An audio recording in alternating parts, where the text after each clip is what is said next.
எந்த நாட்டின் மக்கள் கழுதைப்பால் அருந்துகிறார்கள்?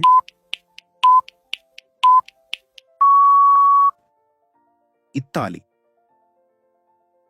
எந்த நாட்டின் மக்கள் அதிகம் இறைச்சி சாப்பிடுகிறார்கள்? சீனா. உலகில் அதிகம் வாசிக்கப்படும் புத்தகம் எது? சரியான விட தெரிஞ்சா கீழே காமெண்ட்ல போடுங்க. கேள்வி 4. பால் குடிப்பதால் உடலின் எந்த பகுதி அதிக பலன் பெறுகிறது?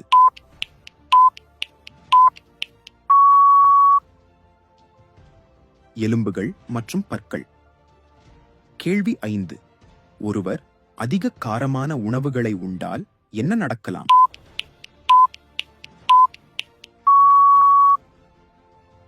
அமிலத்தன்மை. கேள்வி 6. ஒரு நபர் தினமும் எத்தனை டம்ளர் தண்ணீர் குடிக்க வேண்டும்? 8 முதல் 10 டம்ளர்.